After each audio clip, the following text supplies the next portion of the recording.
los criterios. Muchísimas gracias por la sintonía. Nos hemos reído un poquito porque yo le pregunto a Vicente y a Laura, bueno, entonces, aquel que se bebe ese trago social todos los días, ¿es o no es alcohólico? Vicente, ¿de verdad desarrolla?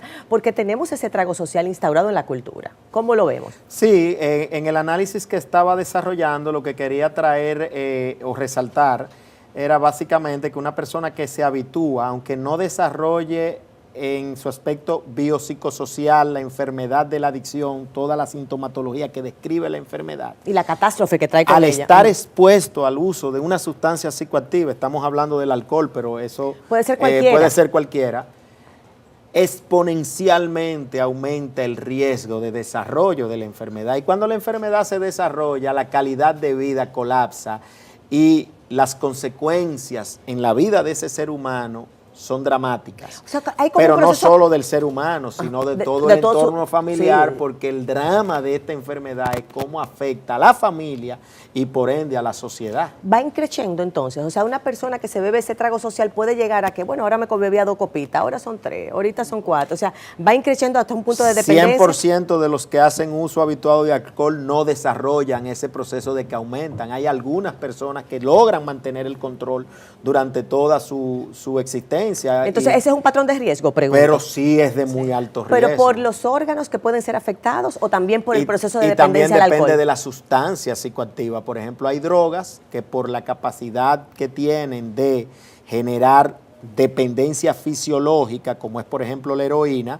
una exposición de consumo de heroína por un tiempo, en todos los usuarios de heroína va a desarrollar la dependencia. ¿Por qué? Porque esa es la más fuerte en nivel de adicción, de enganche. El que usó heroína una vez necesita volver a usarla. Es relativo, porque la heroína es un downer, o sea, es una droga que deprime el sistema nervioso central.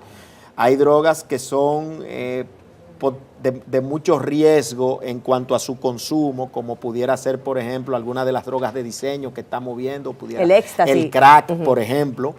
Y sin embargo, el nivel de daño o de que la abstinencia de la droga genere una descompensación orgánica no se da. O sea, un usuario de cocaína deja de consumir cocaína, 10 años consumiéndola todos los días y la deja de golpe y no va a estar en riesgo de morir por la abstinencia. Sin embargo, un heroinómano que de golpe deje de consumir, después de tener altas dosis, habituado a su consumo diario, de golpe va a venir una descompensación orgánica, aumento de la presión arterial, náusea, escalofrío, vómito. Y pues se puede quedar ahí.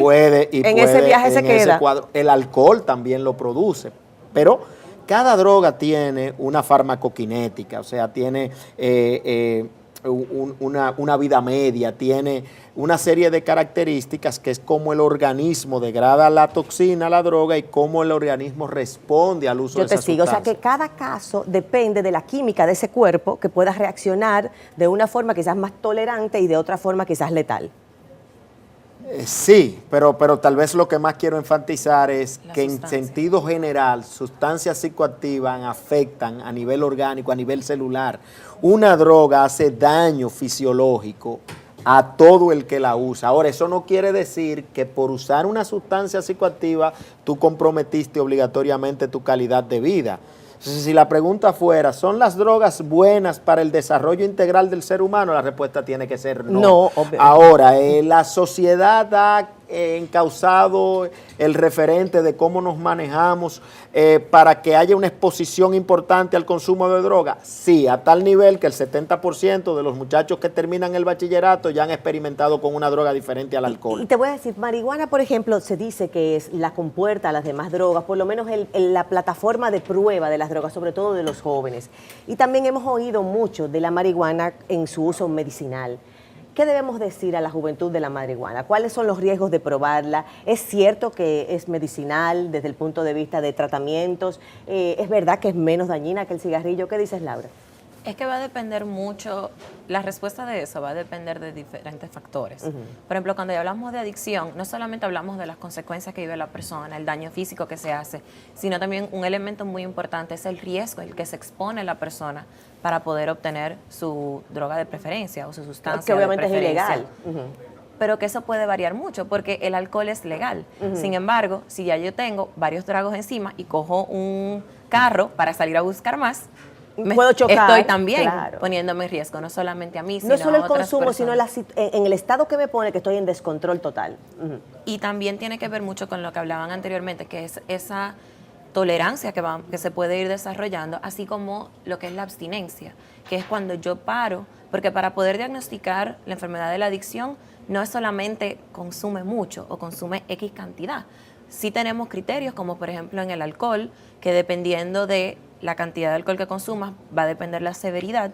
Sin embargo, vamos a ir viendo cómo esa tolerancia pudiera ir creciendo y esa abstinencia de la cual hablaba Vicente anteriormente. O sea, si el nivel de abstinencia es cada vez más difícil, obviamente el nivel de adicción es elevado, como indirectamente proporcional. Son 11 criterios para diagnosticar adicción y uno de ellos es intentar dejarlo y no poder parar. Porque vamos a ver, como tú hablabas anteriormente, personas, el famoso trago social, que se pueden dar Pero que un ese trago diario. social, señor, es masivo, por eso que yo quiero que hablemos del trago social. O sea, cuando alguien tiene que preocuparse de que verdaderamente, porque salió 4 de la semana o 5 y se bebió ese trago, ay, concho, ya yo realmente tengo una tendencia alcohólica, o cuando no, de verdad me gustaría saberlo, porque existe en todos los niveles, el colmadón, en el restaurante, en donde quiera, y en nuestro país. Es una cultura en parte. Bueno, dentro de los criterios más importantes a señalar, vamos a tener el de poner qué tan riesgoso es tu consumo, si ya intentas dejarlo y no es posible hacerlo. También está la parte de si ese consumo es necesario, como bien había dicho Vicente, la idea de que yo La bebo para dependencia. beber y bebo para vivir, porque sin eso no puedo funcionar. También vamos a ver las afectaciones en las relaciones, en el trabajo y una descomposición de la vida del sujeto. Y ya ahí podemos comenzar a hablar posiblemente de adicción. Sin embargo, la regla de diagnóstico sería más de 2 tragos en un día para un hombre y más de 1 trago para una mujer. Que la mayoría de los que toman un trago social superan eso. Vamos lejos de ahí. Esa sería como una dependencia leve. Ya cuando hablamos de moderado, hablamos de 5 tragos en una ocasión en un mes. Y ya cuando hablamos de severo, solemos hablar de más de 5 tragos en más de 5 ocasiones en un mes. Entonces son criterios que por sí solos no necesariamente indican la enfermedad de la adicción. Cuando entramos a la marihuana, que se dice que hace menos daño que el alcohol, que hace menos daño que la nicotina, ¿qué se le puede decir a la gente que experimenta o que usa cotidianamente marihuana? Bueno, el debate ya ahí entra un poquito distinto porque va directo conflicto con las leyes dominicanas, porque es medicinal en lugares donde ha sido legalizada. Sin embargo, volvemos al punto inicial. El uso de la marihuana no puede ser la famosa droga con puerta de la que me abre a este mundo. Sin embargo, tal vez no. Pero es un riesgo. Te estás arriesgando con tu vida, porque tú no sabes si tú tal vez tengas los factores de predisposición para desarrollar la enfermedad de la adicción. Y en el caso, Vicente, de una adicción a la marihuana en exclusiva como droga, ¿cuáles son los cuadros o las perspectivas que tiene alguien que entiende que, bueno, que yo lo veo, yo soy cool, yo puedo fumar mi tabaquito todos los días? Lo que yo quiero aportar es que es muy importante, al margen de todo lo que implica hábito para pasar a dependencia, que sí refiere intensidad, frecuencia y el tipo de droga, para hacer un análisis ponderativo de qué tan comprometido está el usuario, si está habituado o ha pasado a la dependencia. Es muy importante para entender la enfermedad ver aspectos que van más allá del consumo de la sustancia, como es el nivel de funcionamiento de la persona. No es lo mismo una persona que beba 3 tragos diarios y que funciona, a una persona que bebe 1 trago a la semana y no tiene un proyecto de vida definido. ¿Por qué? En el tiempo, si ese consumo el cerebro lo asocia a escapar, al no tener empoderamiento, al no tener bienestar, al no tener calidad de vida, es una persona que está mucho más vulnerable a ir avanzando en el consumo versus el que está en un planteamiento de vida, que las cosas van bien, lo entiende como recreacional, que puede en un momento determinado y donde un facultativo y le dice, mira, tus niveles hepáticos, las enzimas han subido, tú tienes que ver qué tú estás haciendo con el alcohol, y esa persona logra hacerse consciente de que el alcohol está siendo pernicioso para su salud y recurrir a sus recursos biopsicosocioespirituales para frenar el consumo, y pasó.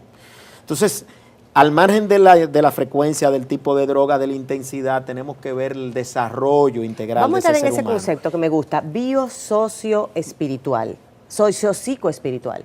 ¿cierto? Sí, biopsicosocial, y también hay un componente que todo Espiritual. ser humano tiene como contención para muchas cosas, que Y es la como parte del refugio, desarrollo espiritual. y como refugio y apoyo también. Sí, Entonces, correcto. ¿cuál sería esa metodología biopsicoespiritual? No, cuando hablamos de esto, lo que queremos decir es que el ser humano, como es un ser biológico, psicológico, social, espiritual, la adicción como enfermedad no solamente la podemos ver desde el punto de vista de cómo afecta el organismo fisiológicamente, porque si no, entonces un alcohólico sería el que necesita el alcohol para vivir, el que creó el síndrome de abstinencia, el que ya desarrolló la tolerancia en aumento y está en la tolerancia reversa.